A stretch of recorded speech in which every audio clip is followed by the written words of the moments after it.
you gravity seekers out there. Thank you for joining us tonight. You've got myself, Matt McDaniel, Rob Shipman, and DJ Garza. Tonight's topic is all about the U.S. Amateur Championship. We ventured down to Vegas this last week. It already feels like it's been weeks. I was talking to DJ early about this. It feels like it's already been forever ago. Right, it's days. But anyway, so we're here to kind of talk about our experience, everything that has to go along with that. We also want to encourage you guys to ask us questions along this broadcast. Alex, who's doing our producing tonight, is going to fire those at us when you guys have them. So we're going to get started. Oh, and by the way, I want to thank everybody who supported us along the journey, liked, shared, commented, and just followed us along the journey. So appreciate you guys, your guys' support along the way. So let's start with the easy one. Let's start with DJ. Okay. DJ's our loud talker. You can never get this guy to shut up. Yep. So DJ, so why did you decide to go ahead and go down and compete at the U.S. Amateur? I think for me it was to kind of see where I stacked up with the top amateurs in the league. Yeah. All right. Yeah. Rob? Along with wanting to see how I'd stack up against, I figured Vegas was going to have some of the toughest competition as far as the U.S. prelim goes. But I just wanted the challenge and the experience of playing against those players. Not so much to even see how I stacked up. To be honest, I assumed I was going to get it handed to me every step of the way. Yeah, mostly the experience of just playing in a higher level tournament, the pressure of that tournament, and the pressure of playing against people that I know I probably shouldn't be able to beat. Right. And I guess I got a little bit ahead of myself there. We should probably explain what the U.S. Amateur Championship is for all those people. I mean, even a lot of people who are participating in leagues and active in pool might not know what that format is. So right. It's essentially a format that's non-handicapped, so it's any skill level, straight up pool, and it's a combination of 8-ball and 9-ball. So it's a race to 7 for men, and you either play out a full rack of, 5 racks of 8-ball, and then up to 8 racks of 9. It can be started with either or, depending on who wins the leg. They make the decision whether they want to pick the starting format or they want the first break. So traditionally, I would say, 75–80% of the matches that I have seen up until this point, they usually like to start with 8-ball for some reason. Yeah, generally people are starting with 8. I think they want to have an opportunity to play both formats, because if you start with 9, there is a possibility you get shut out in 9 and you don't even shoot 8-ball. Yeah, that would take an epic player to come along and do that. It would. But let's talk about that. So there's probably a lot of curious viewers out there wanting to know what kind of competition you can expect to encounter at a higher level tournament like this. And Rob, especially, I think you're very intimate with the Fargo rating. So, because other skill ratings kind of fall by the wayside once you get to a level where most of these players who are coming in to play, right? These guys are typically going to be maxed out at your 7-9. If we're referring to like an APA rating, you're maxed out at 8-ball. You're typically maxed out at 9.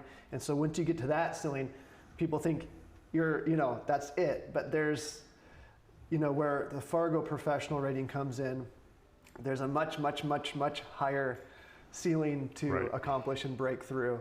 For sure. So would you say the average player, your guys' thoughts on the average player, do you think they're going to be those 7 skill level 8s and the 9 skill level 9-ball players? Yeah, I think as far as APA skill levels, there's probably not very many players that were, absolutely everybody I talked to was at least a 6 in APA. And generally 7s and 9s are what you're going to see in the U.S. Amateur prelims. But there were a few under, more than I thought there was going to be. Yeah.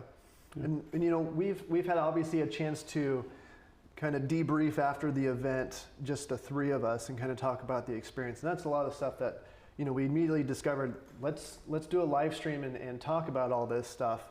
And because it's really, I think it's a wealth of information for people who've even already participated in these things. And I think one of the interesting things is even connecting the dots on DJ's flight home. DJ was on a different flight than us on the way home. And you ended up sitting next to a participant from California? No, he was from Greater Seattle APA, so King County. Oh, that's right. He's from Yeah. the Seattle area. Yeah. And he's participated. So this is the first time I participated in one of these, and is it the same for both of you? Same, yeah. So tell us what he said. So he said he had actually been to a couple over on the East Coast, like Midwest area, and from his experience in both tournaments, it was a much higher level of play at the Vegas one than the ones over. He went to one in Indianapolis, so Okay. just a higher level of play at the one we went to. So All right. So because I think I was on the same page with you guys, I wasn't expecting much in terms of getting really far in the bracket. yeah, Right. I was happy to play my 2 matches and go out and just feel good about going down, having the experience, seeing what it's all about, and kind of acclimatizing to all that. And I thought that the competition was going to be a little higher than it actually was. Yeah. And so it's kind of surprising to hear feedback from a fellow player who played other amateur championships to discover that he felt that this one was even higher than the others. Yeah. So, Yeah, I would expect that going to Vegas, but at the same time, yeah, I mean, I'm not saying anybody was a pushover by any Right, means, yeah. but I just expected to get rolled over, and none of us really did get rolled over, so that was a nice surprise. right. So a lot of the big tournaments that you guys will see that happen down in Vegas, they usually take over a convention center. And this isn't quite that size of a tournament. This is a preliminary. So this is the step to get to the main event, which is going to be hosted in Florida late March, right? Yeah, it's strokers. Yeah.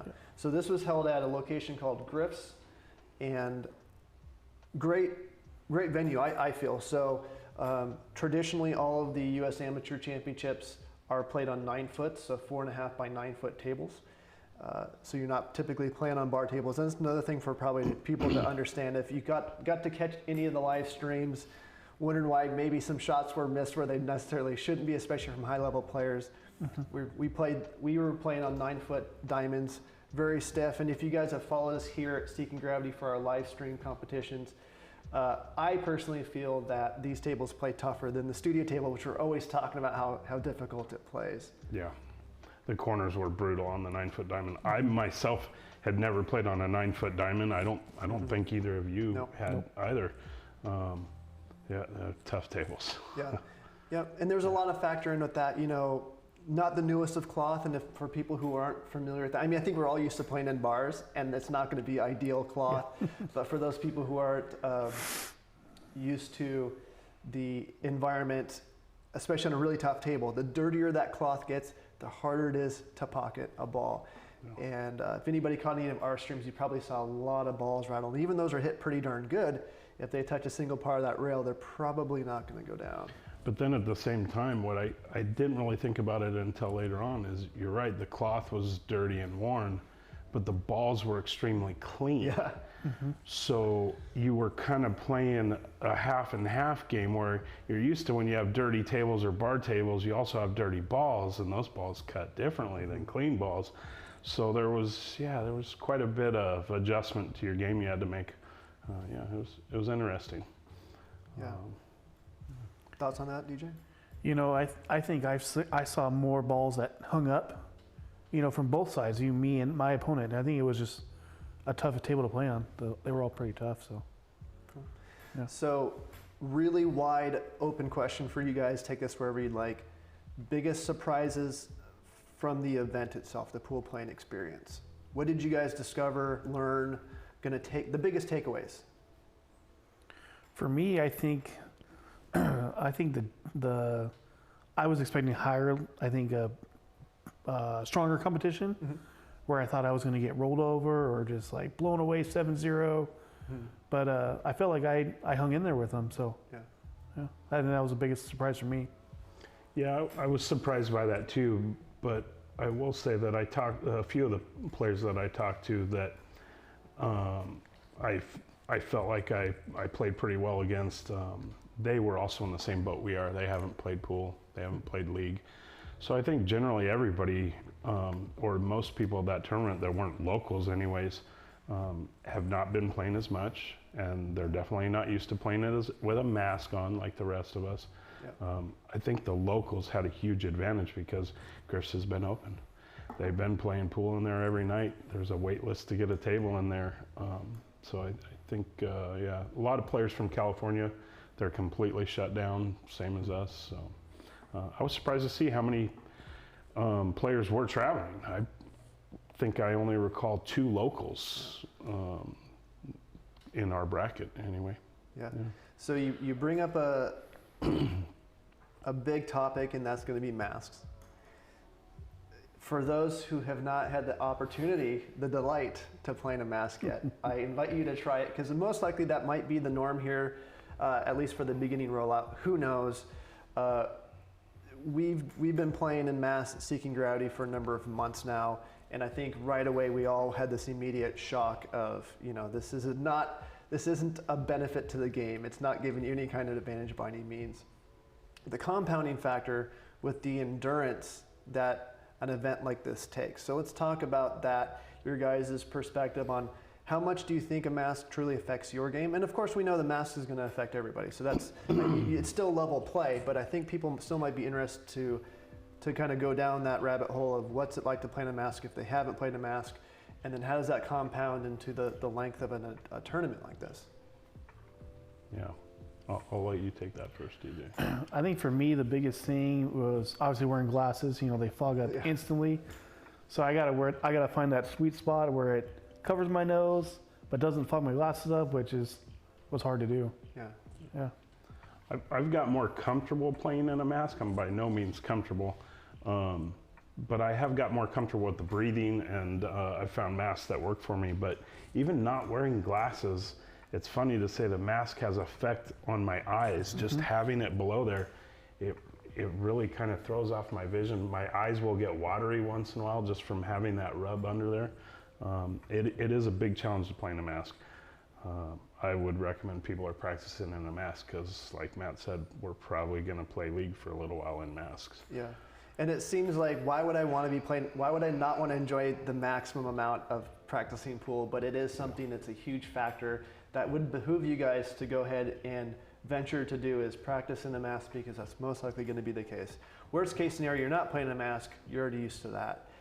Let's talk about one of the things, and I'll start off with this one. So one of the things I anticipated, but I didn't realize how fully it would hit me, would be the length of a day playing pool like this. I mean, we were on our feet for 12 plus hours that day, playing matches, and they ran a really great tournament in terms that you weren't really sitting around for very often. No. Rob, I don't think you sat down until you were out. Yeah, it was one of the tightest tournaments. I mean, at some points I was like, whoa, I'd like a little break between matches here. But then you just get cold, and you complain either way. But yeah, it was really tight. Yeah. What about you, DJ? What did you think about? I mean, did you experience an effect on your game from the length of the tournament play? I think, I lost my first one, so there was a little bit of gap for me. I think I waited maybe like an hour. Okay. But I know, like watching your match with Rob, it was like less than 5 minutes. 5 minutes, yeah. Like it moved quickly. Yeah, I mean, so I played 5 matches day one. I was done, and you're just done. And then the thing that surprised me most is probably the effect that had actually on me the next day. Woke up the next day, and it's weird to say this, I wasn't looking forward to getting on a pool table again, right? And especially because the further you move in the tournament, the harder the competition is going to get. In fact, the guy who knocked Rob out ended up knocking me out. That's correct, right? No, he gave me my first loss. Oh, was it your first loss? Yeah. Okay. Yeah, went hill against him in a long, pretty emotional match. A real devastator. And yeah, I mean, it's not even just the physical aspect of playing all day; it's the mental aspect of playing all day. Yeah, absolutely. Yeah, it was definitely a long, hard stretch. What did we start? 10:30 a.m. I want to say, and we rolled out of there about 10:30 p.m. Yeah, and we were there an hour before, getting some practice strokes. Yeah, long day. Yeah. Got a question from Eric Croft. His first question is, how did each player feel about the player matches? Did they feel they were in the matches they played? Do you feel in the zone, I think is what the question is. Is that maybe we'll start assuming that if that's different, they can maybe comment and clarify on that. Did you feel like you had a chance? Oh, okay, yeah. So again, I think we all went in with a higher expectation in terms of competition. That was the consensus. I think some of us got fortunate in some matchups. There might be some stipulation on did they look at ratings and then kind of make sure there wasn't immediate blowouts, because half of our bracket or a third of our bracket had buys. Yeah. And I think it's fairly clear to say that those guys were on average higher than the people who played round one.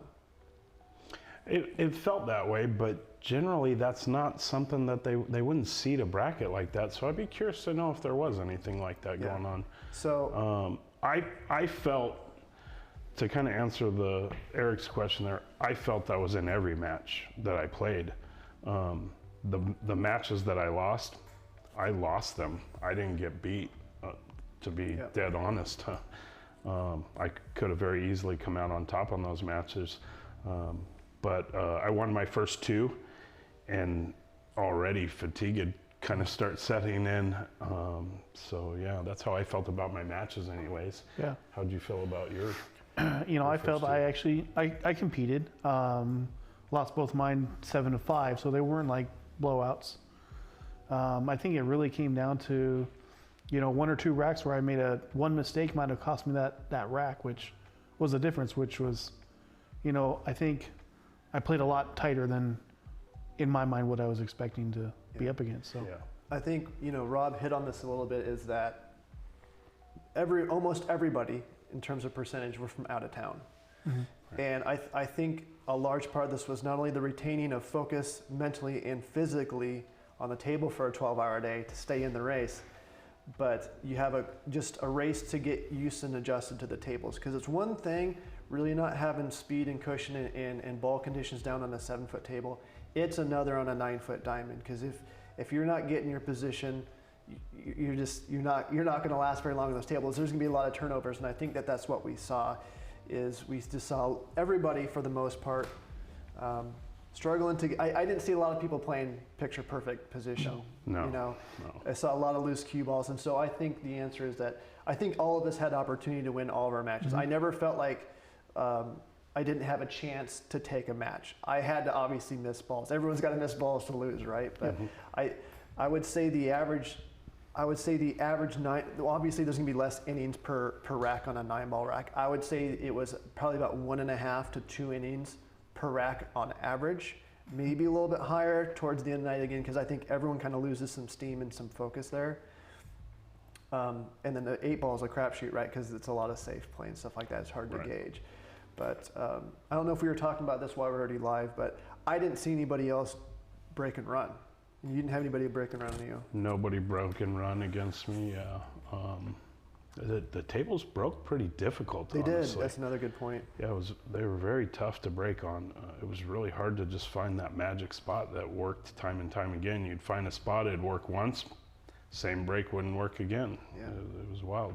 Yeah, I mean, to hit on that point, so it's good to always experiment, especially when something's not working for you. Don't be stingy and say, well, this is how I break, right? I do this and I do that. Yeah. So you guys had opportunity to get to grips the day before I did, and so we got in there like, Matt, we can't find a spot. And so like I tried both wings, which is typically what I'll do, and then I'm like, all right, let's do something we haven't done before.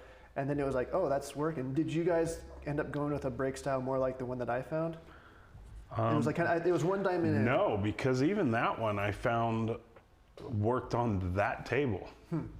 And then one of the tables, I forget what table number it was, but one of the tables, a traditional wing break was working relatively well. I was getting a 50% success rate with it, but it's a break that I'm used to being wing ball 80 to 90% of the time, you know, so it was letting me down. But yeah, it was wild. The tables were breaking really, really difficult. Yeah. Also just racking difficult, right? Which is going to create that extra variable. I had a couple just dead racks, you know, like one ball sitting there. No template racks. Nobody was using template racks. I had one person ask me if they could use a template rack in 9-ball, and I think it was a good choice. I said, no, let's stick with the wood rack. Right. There's a little glint in the eye. Template? I think Yeah. we're going to stick with wood Yeah. on this, but yeah. All right, what did you guys enjoy most from the trip? When it comes to the pool playing experience, I mean, we were in Vegas, I get that, but Yeah. what was the most enjoyable thing about the tournament? I like that no one was like super competitive. It was all really relaxed. You know, they were all good shooters there, and everyone showed respect to everyone else. So I like that. Yeah, everybody I played was, not that I expected them to be rude or anything, but they were much more talkative and friendly than I expected. I really expected it to be game face, serious, head down, I'm not even talking to you till we're done type of thing, and that's not at all what it was. I liked that. I got to know some people from different areas. I really liked the fact that every match I played, I had no idea who I was playing. Yeah. I didn't know if it was a 3 or a 9. And you don't get that very often, especially not when you're playing locally, when you're playing people you know. But even if I go into an APA match and I've never seen the guy before, I can just look at the paper and I know what to expect. It was kind of cool not knowing until you get a rack or two in, okay, what am I up against here? Yeah. That was kind of fun. Yeah, I'll just reiterate the same thing. Everyone is an absolute delight. I didn't have an issue with anybody. There was really good vibes through the whole place. Yeah. Florian Kohler ran the tournament. Super nice guy, super relaxed. Just come hang out with you, sit down and talk shop. It was really fun. It was a little nerve-wracking when you could tell he came over and he was watching your match. I made sure to drill those shots, right? But yeah, that was really fun just to kind of meet him, and just super down to earth, and he runs a really relaxed tournament. But yeah, everyone was super nice. We even had some crosstalk between tables. It's one thing to have a unique conversation with your opponent in a situation like that, but then there's a couple times you're all just kind of sitting down, and the table next to you having a conversation too. So that was kind of fun. Yeah. Question. It's very cool. Yeah. We got Jordan that wants to kind of chime in here. How much do you guys think nervousness played a role into how you guys played? Were you nervous? So I want to start this one. So I was totally fine day one, and then we talked about all this stuff, but totally fine day one. It was really weird. You'd think game one you'd be nervous, you'd be shaky. I was the most focused, best playing match one, and then I just kind of fell apart as the day went on. I think that was just fatigue mentally and physically. Day two, I woke up literally just super nervous, and I told you guys on the Uber ride over here. And we told you exactly why. Yeah, you're like, now you're seeing the light at the end of the tunnel, right? Because you go in day one and you're just like, all right, let's just hit balls the best I can hit balls, and what's going to happen is going to happen. And again, I think we all had a higher bar set in our head for the competition. By no means was anybody a pushover. I mean, anyone could have beat anybody in that room, I feel. I mean, there was a couple that you knew were elite players, and we know who we're talking about, and those guys that made it to the finals. Yeah. One guy ran through me 7-3 or 7-4 or something like that. So, yeah. Yeah, I honestly, I'm surprised, but I never did feel stressed or I was never nervous, honestly. I'm sure there was a shot here or there that I had a little nerves on, but in general, no, I wasn't nervous. But like we talked to Matt when he was going into day two, we think ideally we probably don't have any nervousness because we're not really expecting to make the complete run until Matt makes it through day one and he's going, now I have a chance at this. Then the nerves start to kick in a little. For me, I think the only time nerves really kicked in, the first couple racks, I was kind of getting used to the table. Those kind of subsided a little bit. But it was whenever Florian Kohler was there, I was like, oh man, I got to make this shot. Never did. Lucky for me, anytime he walked by, it was the hardest shot on the table I happened to sink it. It was awesome, but so I made way better of an impression on Florian than I should have. So he's signing you up for one of his trick shot There you videos go. then. Yeah, I had some silly shots that I should have made, and I totally made them. And then just a reminder for you guys, continue to ask your question. Alex is monitoring our comment stream. And the next one, you might know this person, Matt. Do you think the matches were long because of the competition, or was it just tough tables? I think the table difficulty, honestly. I think those matches would have been 30% shorter at least on easier tables. I mean, again, we talked about all the balls rattling if they weren't pure shots on those tables, and the length on top of that. I think that you would have seen break and runs every match for sure. Yeah. The tables were also very fast, which led to a lot of blown position. the number one thing I saw when people were missing position, just overrunning it, they'd go right through the path. And I myself could count at least 12 hung corners or rattled corners where I missed opportunities. So yeah, difficult tables led to that. You know, generally when there's a little bit something on it too, everybody's always taking a little more time. But I didn't have necessarily anybody that was a slow player. Just people would think it out even when it was pretty obvious. They'd slow down and take a good pace. The one thing I noticed myself doing is I would take more time after the break just to plan out the shots a little bit more thoroughly, and then check, also checking for the backup plans, because I knew I would be overrunning balls just inherently, right? We also talked about that with that dirty cloth. English takes a lot harder off those rails, and by the end of the tournament, I still wasn't reminding myself well enough. Use half as much English as you're normally used to using to keep the cue ball under control for sure. That's a good point, because the table itself, it wasn't necessarily fast. It was just that English off the rails was gone. See ya. Yeah. Anything to add, DJ? Nope. Yeah. So I think it was just a lot of factors compounded in there. But I mean, just to give a sense, I mean, if those are even just 9-foot gold crowns, standard gold crowns, you would have saw 50% more balls going down, I think. When we're talking about misses, right? 50% less misses, but yeah. That was Alice's question, by the way. Hi, Alice. Was 9-ball standard of Magic racks? Oh wait, did we already cover that? Yeah, no, I mean, they might have just tuned it. Yeah, there was no template racking.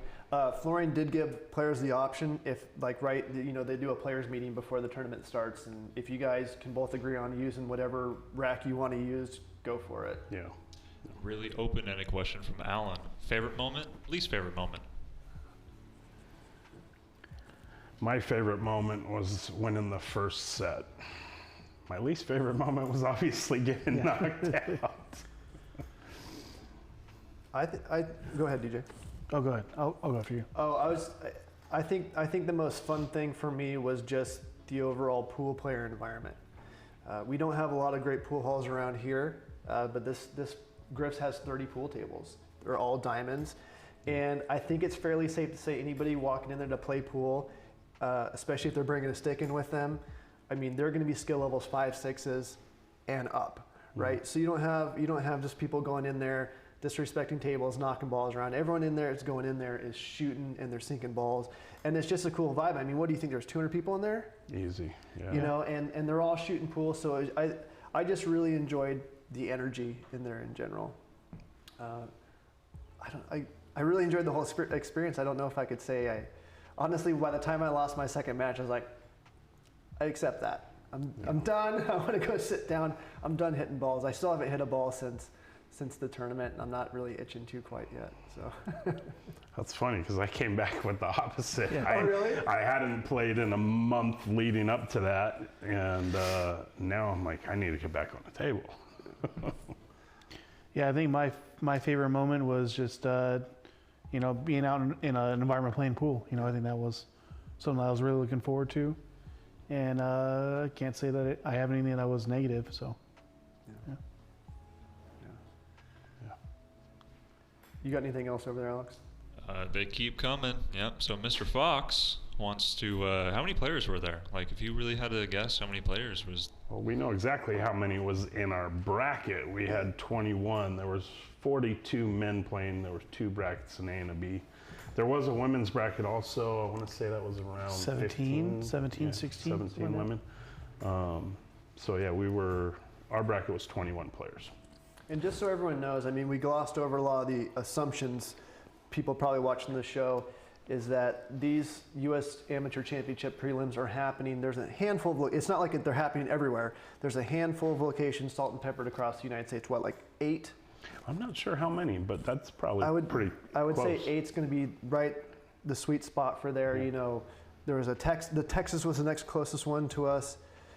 So they've got a handful of these going around right now, and they all happen about the same time. They're all like within a week of each other, I think. No, there was one very early in the year in Oregon. Well, they had another set. I think this is like round 2 of preliminaries. Right. Right. Yeah. So I don't know, 20 of them all together or something like that maybe? Yeah, I have no idea.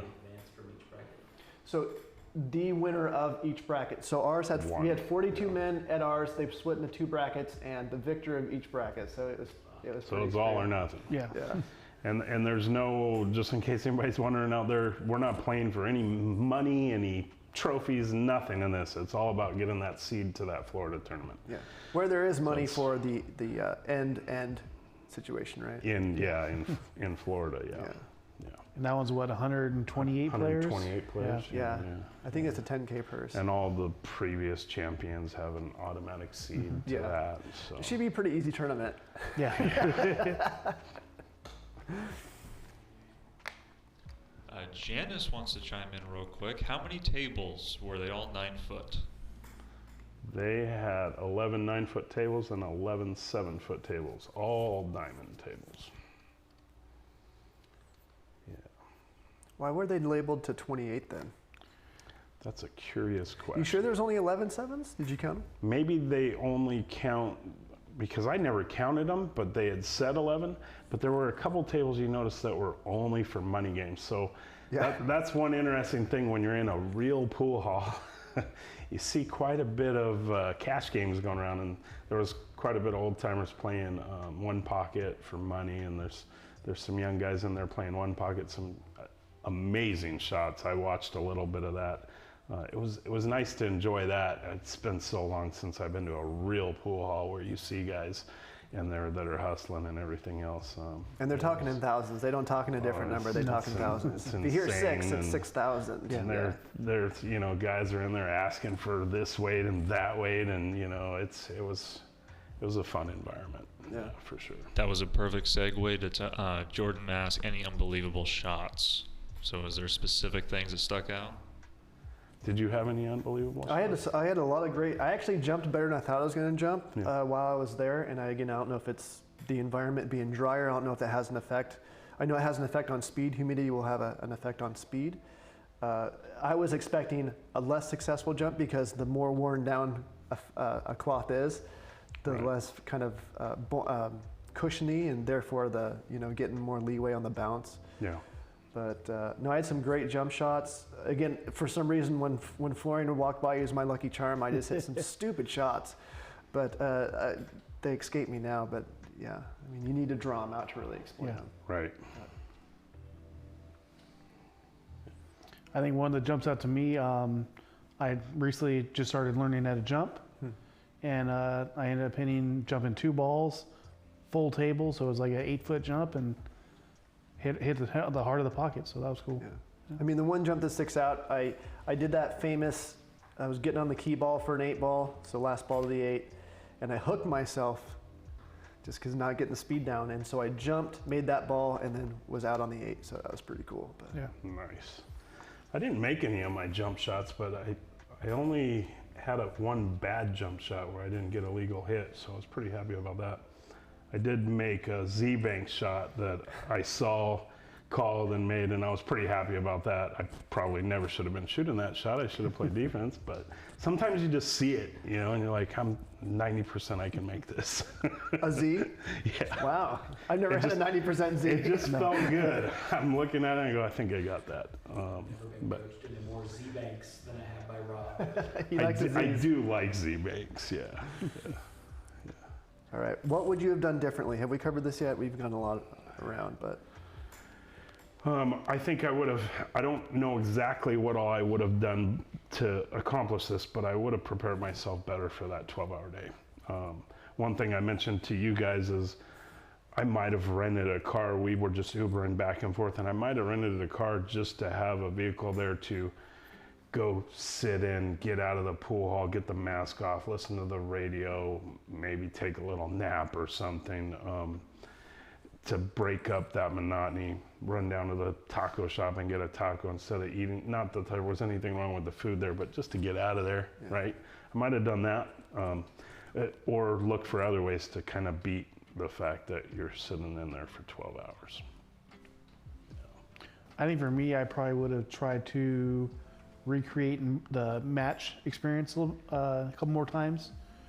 Things like wearing a mask while you play. I think that would have gone a lot better. And helped me out in the long run.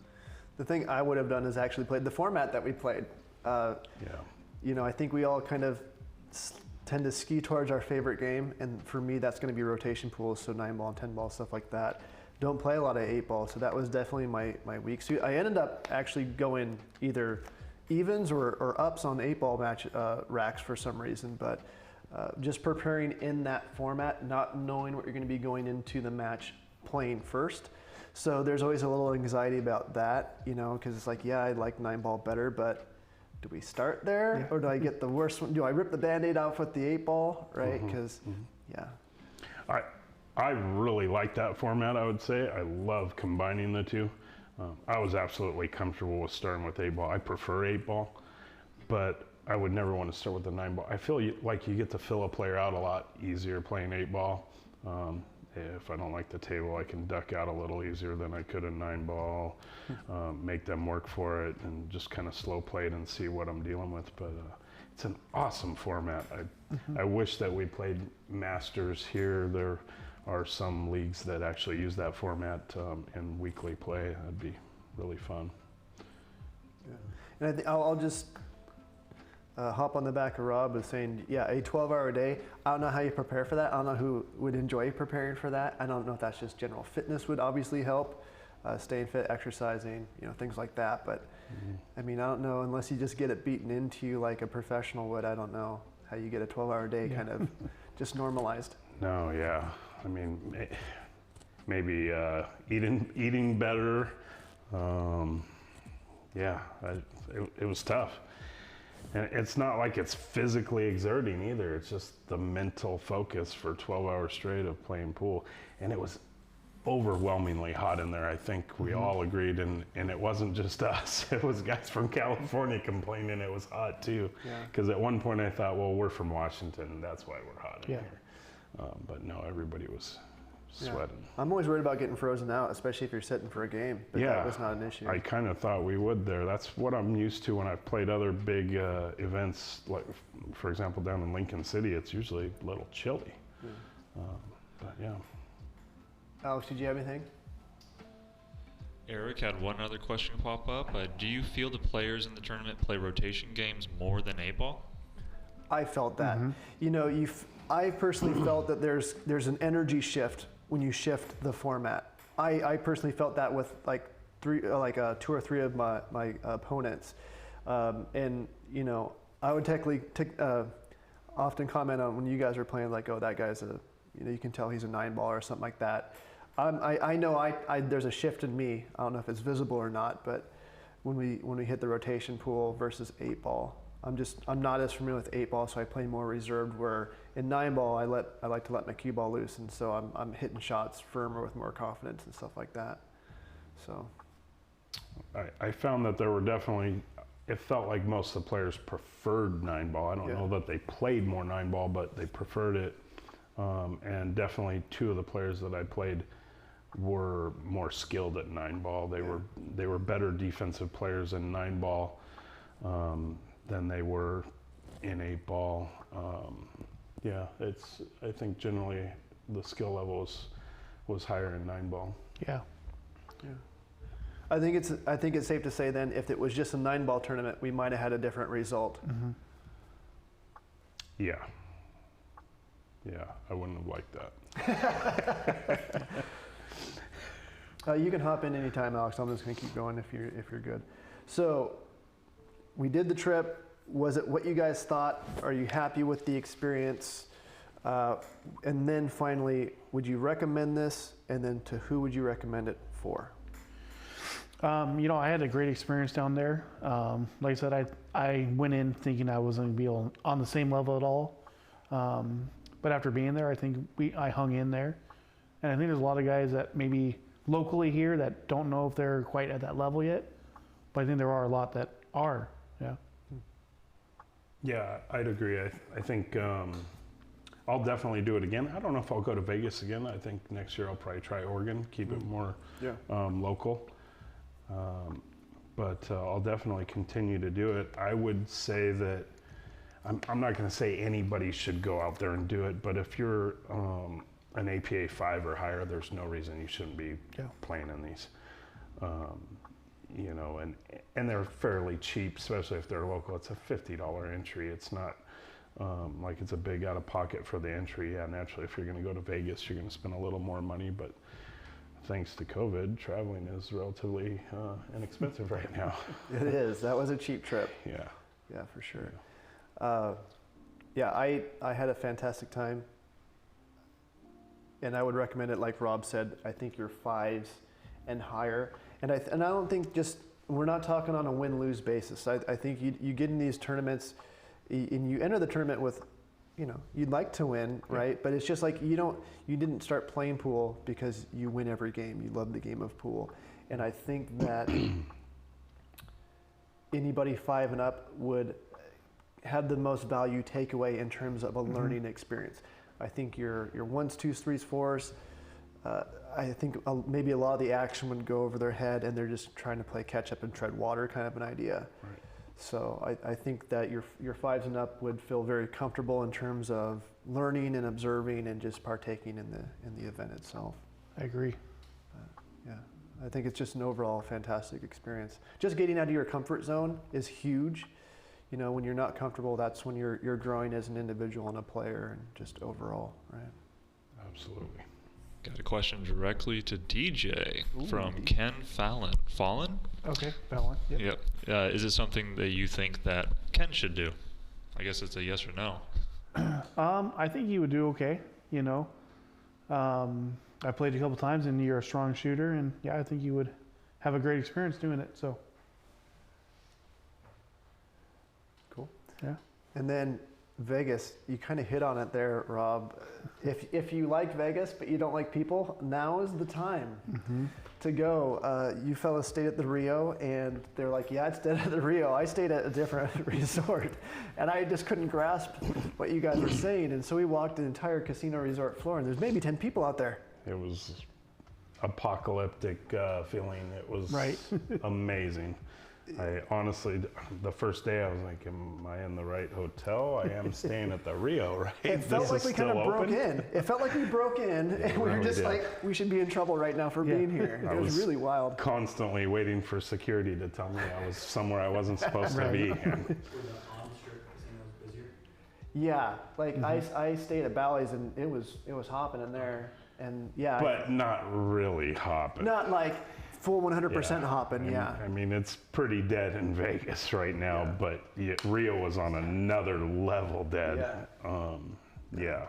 But word on the street in Vegas is the Rio's getting demoed in favor of a baseball stadium, so we'll see. this just in. That's from the Uber drivers. Yeah, they knew a lot of stuff. It was pretty cool. Let's see here on my list of thingers. I think that might be it. Talked about a lot of stuff. You almost did get taken away by security at the Rio. I almost did. I was so taken back by how desolate this place was. I just took my phone down with me to do some quick capture, and I took a little gimbal that fits my phone. I was like, I'm gonna film this, and I'll share this on the Facebook page now that we talked about it so much. I start filming, and I'm laughing. I was like, I can't, guys, check this out. I can't believe it, because I panned and walked for like 60 seconds. You didn't see a single person. And then but the one person you didn't see was walk up. You can't do that here. Like, who am I filming? Right. So, yeah, it was pretty funny. But I think, do we have any more questions, Alex? Cool. Well, for myself, thank you guys for watching. And this was fun for me. How about you guys? Yeah. I do want to say thanks again to, as we were posting that we were planning this, we got a lot of support from people online saying good luck, and I was pretty surprised. So that was really cool. Thanks. Yeah, I'd like to thank all my family and friends for sharing the pages and checking me out, and watching our experience. Awesome. Well, with that, we're going to say good night, and we'll see you guys next time. Thank you.